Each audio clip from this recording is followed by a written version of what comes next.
Hi all, अभी देखते हैं मैथमेटिक्स 24 जन 2023। क्विकली क्वेश्चंस पे ही आते हैं हम लोग। तो सबसे पहला क्वेश्चन है 3/5 3p-2, राइट। तो जैसे हम लोग हमेशा ही डिस्कस किए, ये क्वेश्चन कई बार रिपीट हुआ है 2023 में। 3/5 को मैं मान लेता हूँ समथिंग बाई, और अच्छा इसमें x नहीं है, चलो x मान लेते हैं। तो इसका स्क्वायर कितना हो जाएगा 9, और by 25 equals to x square, correct. तो स्क्वायर भी सेम हो जाएगा। तो यहाँ पे ये दोनों वैल्यू अगर मैं पुट करूँ तो इफेक्टिवली क्या लिखा है, x की पावर 3p-2, और ये लिखा है एक्स स्क्वायर की पावर 8 इंटू एक्स की पावर -3।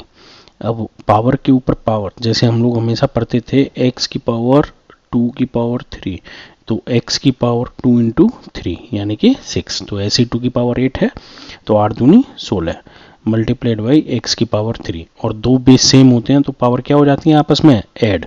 तो x की पावर 16 -3, क्योंकि ये माइनस साइन के साथ है, नहीं तो प्लस होता अगर पॉजिटिव होता तो x की power 13।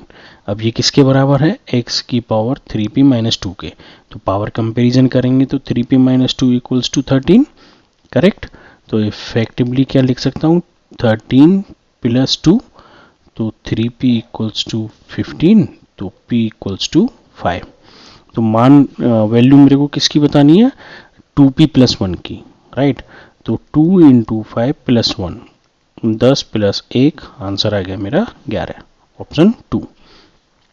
4 different bell rings at an interval of 6 seconds, 8 seconds, 12 seconds and 18 seconds respectively. If these bells ring together at 9 am, obviously बात है LCM का क्वेश्चन है, तो 6, 8, 12 और 18 LCM ले लेंगे हम लोग।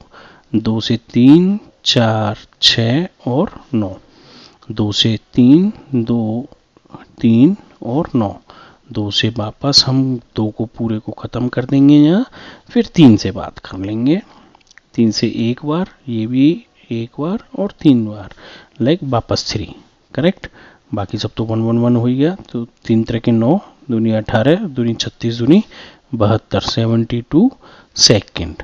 मतलब 9 बजे अगर बजा है तो 9:72 सेकेंड। अब 72 सेकेंड मतलब 60 मिनट के बाद 12 सेकेंड और, यानी कि 1 मिनट 12 सेकेंड, करेक्ट। तो 9:01 12 सेकेंड, आंसर कौन सा हो गया आपका, 2। नेक्स्ट क्वेश्चन पे आते हैं। द वैल्यू ऑफ 4:2, ओके इसकी वैल्यू निकालनी है, 4:2/7, 3:11/13 एंड 5:9। तो कैसे करते थे, 7 चौक 28, 29 30, तो 30 डिवाइडेड बाई 7 प्लस 13 39, 39 और 11 50 बटे 3 और 5/9। तो ओके एलसीएम इसमें 13 इंटू 9, ओके। तो 13 इंटू 9 कितना होता है हमारा, 117। तो 117 into 30 plus 50 into 9 7 63 plus 9 into 7 आएगा ना, 13 से 13 कैंसिल हो गया, एंड 5 इंटू 13 इंटू 7, करेक्ट। तो ये कितना हो जाएगा आपका 91, ठीक है ना। 13 7 91, तो 0 और 3 7 21, बचा 2, 3 एकन 3 और 2 5 और 3 एकन 3, और 63 से जब 50 में मल्टीप्लाई करेंगे तो 0, 5 से 15, 1 और 5 6 30 और 1 31, 5 एकन 5 और 9 पंजे 45 डिवाइडेड बाई, क्योंकि बेस तो लगभग सबका सेम है तो अपन 819 लिख लेते हैं यहाँ डायरेक्ट, ठीक है। वैसे भी 13 7 91 और इंटू 9 इतना ही आएगा, ठीक है, क्योंकि 91 इंटू 9, 9 और 9 9 81, करेक्ट। तो ऐड कर लेंगे, तो 5 5 और 5 10 और 11, 4 5 और 5 10 और 11, 3 और 3 6 और 1 7। तो अब या तो ये 7 टाइम्स आएगा या 8 टाइम्स आएगा। तो पहले हम बड़ी डिजिट से ही मल्टीप्लाई कर लेते हैं, 9 8 72 2 7, करेक्ट। 8 एकन 8, 8 और 7 15, हासिल 1, 8 2 64 और 1 65। तो ये 7000 है, तो ऑब्वियस सी बात है 8 टाइम्स गया मेरा 6552, तो ये 3, 11 में से 5 गए तो मेरा बचा यहाँ 6, और यहाँ क्या रहेगा मेरा 0, यानी कि 10 में से 5 गया तो 5, राइट, 563। तो आंसर कौन सा हो गया मेरा 4। तो मैं इसको कैसे लिख सकता हूँ 8:563/819, क्योंकि 8 से 8 टाइम्स गया ना, ये इससे 8 टाइम्स, वही तो हमने यहाँ करके देखा, तो ये आ गया, तो इसमें से इसको माइनस किया तो 563। तो आंसर कौन सा हो गया मेरा 4th हो गया। थोड़ा सा कैलकुलेशन बेस्ड है, तो थोड़ा टाइम कंज्यूमिंग था ये क्वेश्चन, करेक्ट। अब जैसे ये है तो इस ऐसे क्वेश्चन को डायरेक्ट आप ऑप्शन से ट्रिक करिए, ठीक है। तो बी की जगह रखते हैं यहाँ 4 और ए की जगह रखते हैं 8, और 8 6 48, 4 8 6 चौक 24 और 4 28। यहाँ 8 आ रहा है, यहाँ 8 नहीं आ रहा है, क्योंकि यहाँ पे ए चाहिए और ये 7 चाहिए, करेक्ट। आंसर गलत है। दूसरा ऑप्शन चेक करते हैं 6 3 मल्टीप्लाइड बाई 6, 6 18, तो एक बचा 36 और 1 37। यहाँ 3 आ रहा है, ये 3 आ रहा है और ये 7 आ रहा है। ऑप्शन कौन सा सही हो गया मेरा 2। ऐसे ही आप बाकी के ऑप्शन भी चेक कर लेंगे, ठीक है।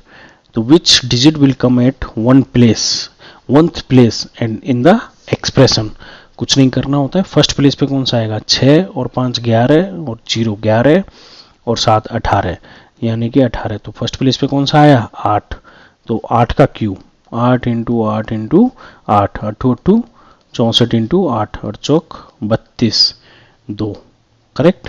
तो आंसर कौन सा हो गया मेरा 2। 8 6 48 49 50 51, इफेक्टिवली आंसर कौन सा हो गया मेरा 2।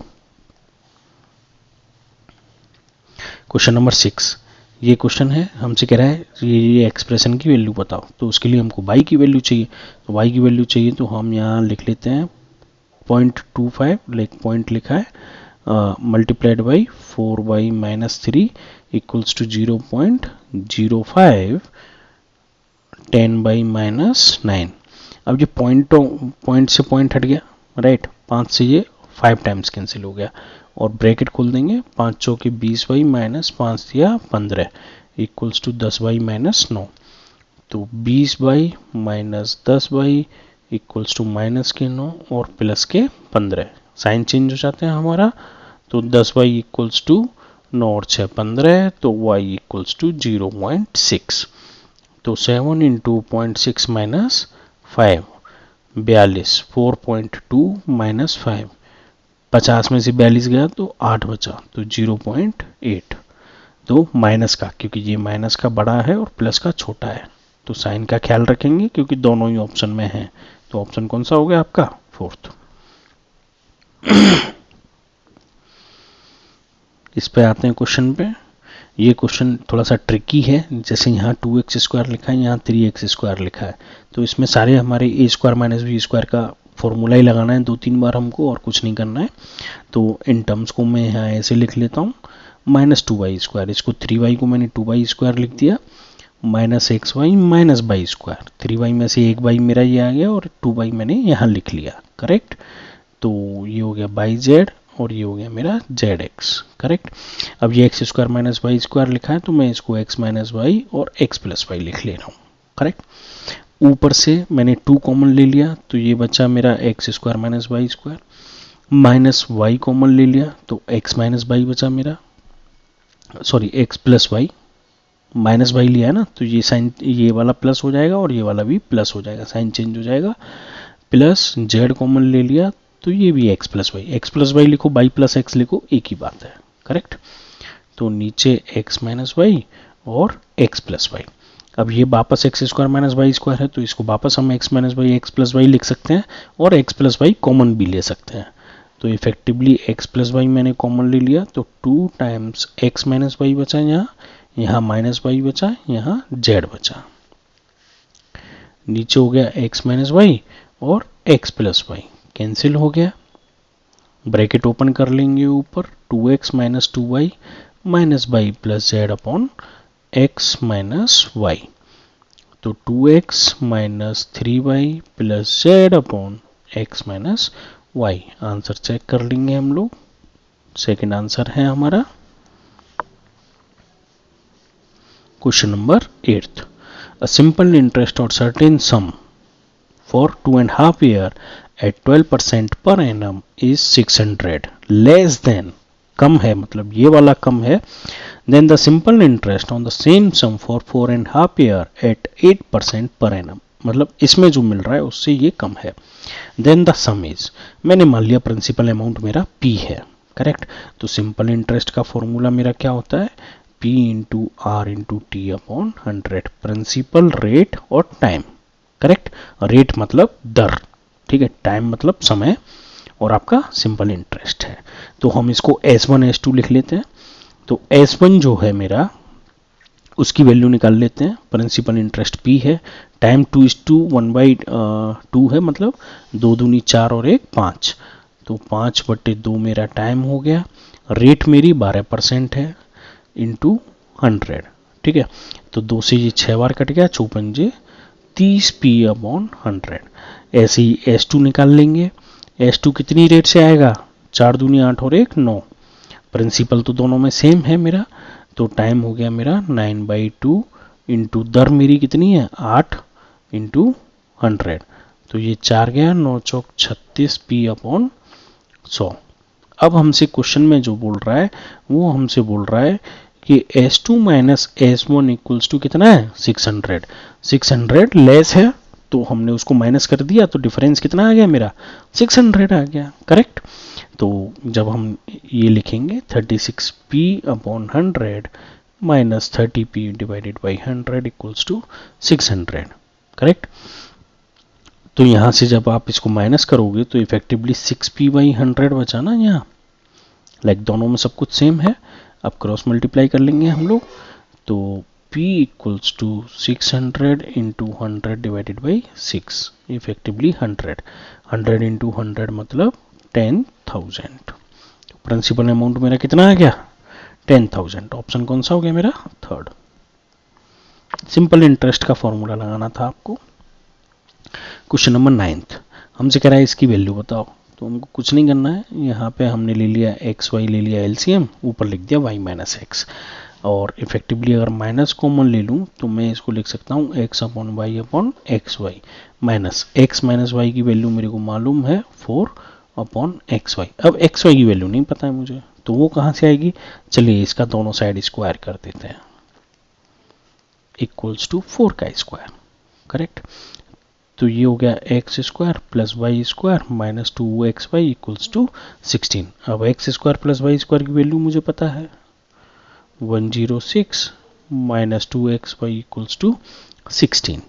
तो 106 माइनस 16 को इधर ले आया, 2xy को मैं इधर ले गया, तो ये हो गया 90 इक्वल्स टू 2xy। तो xy equals to 90/2, that is 45।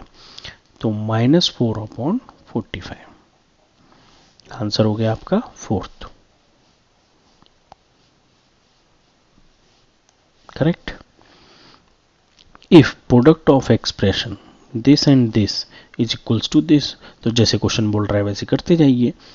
P times of x a multiplied by Q times of x b, तो इफेक्टिवली क्या हो जाएगा PQ टाइम्स ऑफ एक्स की power a plus b, base same है तो power आपस में क्या हो जाएंगी मेरी ऐड हो जाएंगी। तो ये किसके बराबर है मेरा 12 टाइम्स ऑफ एक्स की पावर 8। तो कंपैरिजन कर लेंगे तो P Q is equals to 12 और a plus B equals to 8, ठीक है। तो P Q is equals to 12 दोनों में है, अच्छा इसमें a भी है, तो आंसर कौन सा हो गया मेरा third. Question number 11th, the side QR of a triangle PQR is produce to point S, मतलब आगे बढ़ाई जाती है। If QR equals to PR then QPR 50, then the value of 3 times this. अब आपको इसमें लाइक बस समझना है, थोड़ा सा एक दो कंसेप्ट यूज कर लेंगे और आसानी से इस क्वेश्चन को सॉल्व कर लेंगे, ठीक है। तो हमसे कह रहा है कि QR जो साइड है ये हो गया P, इसको कहाँ तक, ये साइड नहीं है करेक्ट, इसको कहाँ तक आगे बढ़ाया जाता है हमारा S पॉइंट तक, ठीक है ना। अब हमसे कह रहा है QR, यानी कि ये वाली साइड जो है वो PR के बराबर है, ये दोनों साइड्स बराबर हैं। जब भी किसी ट्रायंगल में आमने दो साइड्स अगर बराबर हैं तो उनके सामने के एंगल भी क्या होते हैं बराबर, तो एंगल P और एंगल Q आपस में क्या होंगे, इफेक्टिवली ये बोल रहा है angle P equals to angle Q, correct. Then हमको क्या बोल रहा है, क्यू पी आर 50, तो एंगल P जो है वो हमको 50 दे दिया, तो एंगल क्यू भी मेरा क्या हो गया, 50 हो गया। और ट्रायंगल प्रॉपर्टी से अगर आप यहीं इस डायग्राम में सॉल्व करना चाहो तो 50 प्लस 50 100, तो ये कितना बचा मेरा 80, क्योंकि माइनस 180 कर देंगे हम। क्या करेंगे हम, क्या लिखेंगे यहाँ, angle P plus angle Q plus angle R equals to 180। अब ये दोनों हो गए मेरे 50-50, तो एंगल R इक्वल्स टू 180, तो angle R equals to 180 minus 100 that is 80, correct. And then the value of, अब ये अगर 80 है तो एक ही लाइन पर बने हुए आपके ये जो एंगल होते हैं उनका सम कितना होता है, 180, करेक्ट। तो मैं ऐसे भी तो लिख सकता हूँ ना कि ये वाला एंगल प्लस ये वाला एंगल 180, ठीक। तो इफेक्टिवली ये एंगल कितना आ जाएगा मेरा 100, 180 minus 80, correct. Q R P plus P R S equals to 180। अब ये मेरा 80 है और पी आर एस मुझे निकालना है, तो P R S equals to 180 minus 80, तो 100, करेक्ट। फिर हमसे बोल रहा है 3 times of P R S, तो 3 times of 100 minus 2 times of P Q R मतलब 50, तो 300 माइनस 100, आंसर आ गया मेरा 200, थर्ड। ये सब आपको समझाने के लिए लिखा है मैंने, नहीं तो आप ये डायग्राम बनाते तो इस क्वेश्चन का answer less than a minute आप कर सकते थे, ठीक।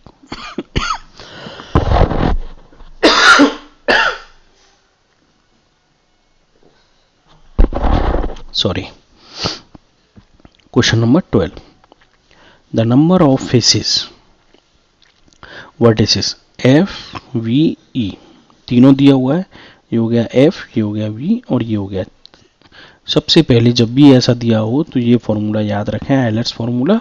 तो हमको 20 plus x equals to 2 plus 30, तो x equals to 32 minus 20 that is 12। अब हमसे कह रहा है 4 इंटू 12 माइनस 5, 12 चौक 48 माइनस 5, ठीक है। तो 48 में से 5 गए तो कितना बचा मेरा, आंसर कौन सा हो गया, थर्ड, ठीक। Question number 13, the sum of two alternate interior angle formed by intersection of two parallel lines by a transversal line is 140, ठीक। if one of the alternate interior angle is by, then the value of 3y, correct. क्या बोल रहा है ये, हमसे कह रहा है कि दो पैरेलल रेखाएं हैं, ठीक। The sum of two alternate interior angle formed by intersection of two parallel lines by a transversal line, यानी कि ये वाला और ये वाला। अगर ये x है और ये y है, इफेक्टिवली जब भी पैरेलल लाइन काटती हैं तो ये दोनों एंगल आपस में इक्वल ही होते हैं, ठीक है ना। तो आप याद रखेंगे ये एंगल आपस में क्या होते हैं, इक्वल। तो effectively 2x is equals to, उन्होंने क्या दिया है हमको 140, तो x इक्वल्स टू डायरेक्ट 70, ठीक। If one of the alternate angle is by, अच्छा x की जगह इसका नाम इन्होंने बाई रख लिया है, ठीक है, सॉरी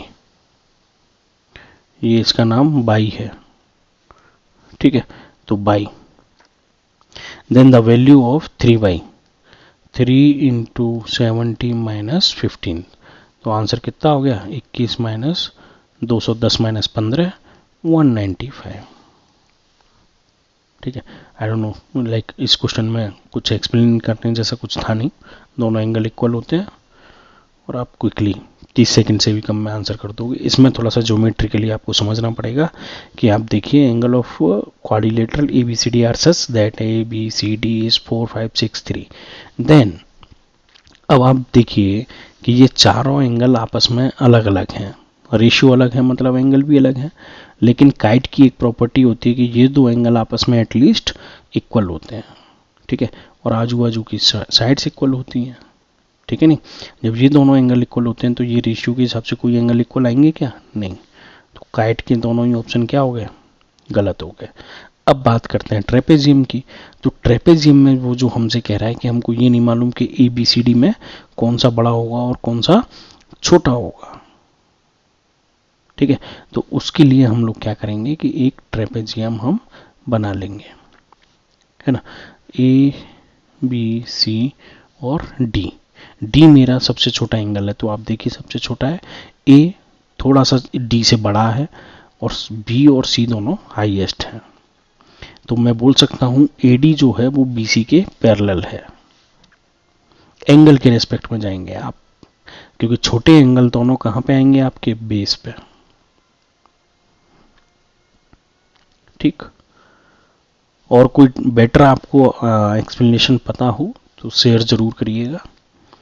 कह रहा है point A and D on the same side of a line segment B C such that A B C and B A C is 90। अच्छा जी, कॉन्ग्रुएंसी वाला आ गया वापस से, ए एंड डी, तो बी एंड सी, तो इधर कोई पॉइंट है ए, तो ये एक ट्रायंगल बन गया, और इधर कोई पॉइंट डी, तो ये दूसरा ट्रायंगल बन गया। दोनों एंगल हैं, तो ये दोनों आपस में इक्वल हैं साइड्स, बोल रहा है ना ए बी डी सी, और ये कॉमन साइड्स है और एंगल, तो साइड एंगल साइड हो गया, तो ये आर एच एस काट दो। अब साइड एंगल साइड में भी ए बी सी से चल रहा है, ए बी सी, तो इधर से क्या चलेगा, डी सी बी, क्योंकि साइड पहले ये वाली परपेंडिकुलर वाली और फिर बेस आ रहा है, तो पहली साइड कौन सी आ रही है, डी सी बी चलना है हमको, तो ये डी बी जा रहा है, पहले हाइपोटेनियस आ रहा है, तो ये गलत है, तो डी सी आंसर कौन सा सही होगा आपका, फोर्थ।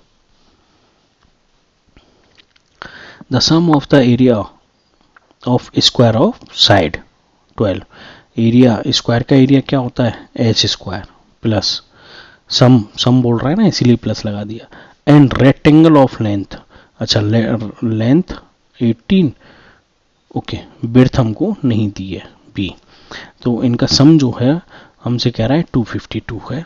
फिर हमसे पूछा क्या है, पेरीमीट्री, ऑब्वियस सी बात है, जब बी नहीं दिया है तो बी निकालने के लिए ये फॉर्मूला दिया है, और पेरीमीट्री पूछा है, रेक्टेंगल की पेरीमीट्री क्या होती है, एल प्लस बी, एल 18 दिया हुआ है, बी नहीं पता है मुझे, करेक्ट, तो बी यहां से निकाल लेंगे, 12 का स्क्वायर, क्योंकि साइड 12 है, 18 बी इक्वल्स टू 252, तो 18 बी इक्वल्स टू 252 माइनस 144, 12 का स्क्वायर 144 होता है, 12 से में से 4 गए तो 8, यहाँ रह गया 4 में से 4 गए तो 0 और 1, करेक्ट, बी इक्वल्स टू 108/18, ये 6 टाइम कट गया, तो बी इक्वल्स टू कितना आ गया आपका 6, यहाँ पे वैल्यू रख दो आप, 2 टाइम्स ऑफ 18 प्लस 6, 2 टाइम्स और 18 6 24, दूनी 48, आंसर कौन सा सही हो गया आपका, फोर्थ।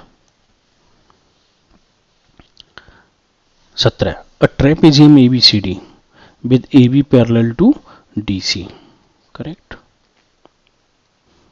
ठीक है, हम जनरली ऐसे ही ले लेते हैं, है ना। AD इज 18, ये हमको 18 दी हुई है, BC is 16, CD is 22, if distance between A and B is 12, AB and CD, in the area of trapezium, trapezium के एरिया का फॉर्मूला क्या होता था मेरा, लाइक दोनों पैरेलल साइड का सम, इसको मान लेता हूं मैं x, तो x प्लस 22, ये दोनों parallel side, correct, multiplied by height, height मुझे 12 दी हुई है, इक्वल्स टू 252 दिया हुआ है, देन द पेरीमीट्री, ऑब्वियस सी बात है इस x की वैल्यू निकालनी है, करेक्ट, तो 12 से डायरेक्ट इसको काट लो, 12 दूनी 24, 12 एकन 12, तो x प्लस 22 इंटू 21 इंटू 2, तो x प्लस 22 इक्वल्स टू 42, तो x इक्वल्स टू 20, 42 में से माइनस कर दोगे इसको, तो जब x इक्वल्स टू 20 आ गया, तो 20 प्लस 18 कितना हो गया, लाइक 22 प्लस 18 40, और 40 प्लस 20 60, और 60 और 16 76, सारों को जोड़ दो आप, like 20 plus 18 plus 22 plus 16, answer आ गया 76। पेरीमीट्री क्या होता है, sum of all sides. The volume of closed right circular cylinder with the base radius 7, ठीक है, तो वॉल्यूम हमको दिया हुआ है, मतलब हमको क्या बोल रहा है, pi r square h equals to कितना दिया हुआ है 462, रेडियस दी हुई है मतलब हाइट निकालनी है, ऑब्वियस सी बात है। फिर हमसे बोल रहा है कि टोटल सरफेस एरिया, तो टोटल सरफेस एरिया के फॉर्मूले में हमको हाइट चाहिए, तो हाइट निकालनी पड़ेगी यहाँ से। तो हाइट इक्वल्स टू 462 अपॉन 22/7, पाई की वैल्यू ले सकता हूँ, मल्टीप्लाइड बाई, ये डिनोमिनेटर में ही है, आर स्क्वायर। तो 462 इंटू 7 22, आर की वैल्यू कितनी है 7 इंटू 7 स्क्वायर है, तो 7 से 7 कट गया, 22 से ये कितने टाइम्स कट गया, 22 दूनी 44, 22 एकन 1, और 7 से ये 3 टाइम्स। तो h इक्वल्स टू मेरा कितना आ गया 3 मीटर। करेक्ट, सब कुछ मीटर में है, यूनिट का तो कोई कंसर्न है ही नहीं। टोटल सरफेस एरिया का फॉर्मूला क्या होता है, total surface area 2 pi r h plus 2 times of pi r square, ऐसा ही तो होता है हमारा फॉर्मूला। ये और ये दोनों सरफेस 2 टाइम्स दिस सर्कुलर, और यहाँ पे ये राउंड राउंड है उसका ये वाला हो गया। तो 2 टाइम्स ऑफ 22/7, आर मेरा 7 है, एच मेरा 3 आया, 2 टाइम्स ऑफ 22/7, 7 इंटू 7, ठीक है ना। 7 से 7 कट गया, 7 से 7 कट गया, तो 22 दूनी 44 इंटू 3 प्लस 22 दूनी 44 इंटू 7, 44 अगर मैं कॉमन ले लूँ तो 3 प्लस 7, तो 44 इंटू 10, 440। आंसर कौन सा हो गया, फोर्थ।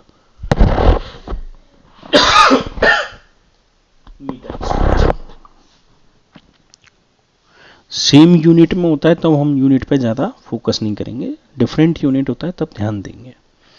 कह रहा है मीन ऑफ द, मीन किसका निकलवा रहा है, रेंज और मोड का। तो रेंज हमारा क्या होता है, maximum value minus minimum value.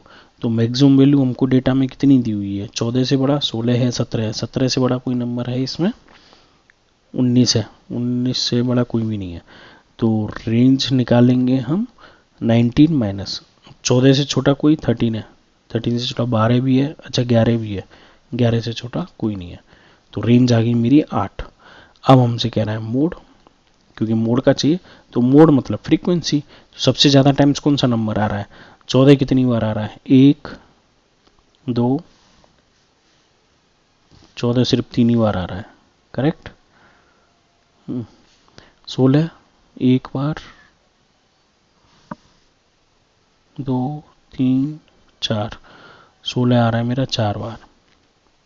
याद रखेंगे हम 17 एक बार, 17 सिर्फ 2 ही बार, 17 को छोड़ दो, 17 को याद नहीं रखेंगे, 16 को याद रखेंगे, 4 बार आ रहा है, ठीक। 15 की बात करते हैं, 1 2 3 4 5, 15 आ रहा है, अब 15 को याद रखेंगे 5 बार, करेक्ट। 13 एक ही बार आ रहा है, और तो कोई नंबर मेरे को दिख नहीं रहा जो 5 बार से ज़्यादा आ रहा हो। तो मोड कितना हो गया मेरा 15, ठीक है। अब हमसे कह रहा है इनका मीन बताना है, तो mean equals to mode plus range upon 2, क्योंकि 2 नंबर ही है ना। तो 15 प्लस 8/2, 23/2, 11.5। आंसर कौन सा हो गया मेरा 2। All the letter of words perimetry are written on 9 separate papers, मतलब टोटल नंबर ऑफ कितने हैं ये 9, ठीक है। Slip and put in the box, one slip is drawn from the box without looking into it, what is the difference between the probability, मतलब दो कोई probability निकलवा ले जिसकी डिफरेंस चाहिए इसको। गेटिंग अ कॉन्सोनेंट, कॉन्सोनेंट मतलब जो कि तुम्हारे वोवेल ना हो, वोवेल्स कितने होते हैं ए ई आई ओ यू, इन पांचों को छोड़ दो। तो P E R I M E T E R, correct. अब इसमें से इस ई को हटा दो, आई को हटा दो, ठीक है। तो इफेक्टिवली कितने बचे, 1 2 3 4 5, इफेक्टिवली मेरे पास जो बचा वो 1 2 3 4 और 5। तो कॉन्सोनेंट आने की प्रोबेबिलिटी कितनी हो जाएगी मेरी 5/9, ठीक है। ये P1 हो गया। अब P2 consonant and the probability of getting letter I, I कितने बार आ रहा है मेरा, सिर्फ एक ही बार आया है, और जबकि टोटल लेटर कितने हैं 9, तो 1/9। अब हमसे कह रहा है दोनों का डिफरेंस निकालना है P1 माइनस P2, तो 5/9 माइनस 1/9, एलसीएम आ गया मेरा 9, तो 5 माइनस 1 दैट इज 4/9। आंसर कौन सा हो गया मेरा 2। ठीक है, यहाँ से आगे थ्योरी क्वेश्चंस हैं। ओके, कोई डाउट हो तो आप पूछ लीजिएगा। Thank you.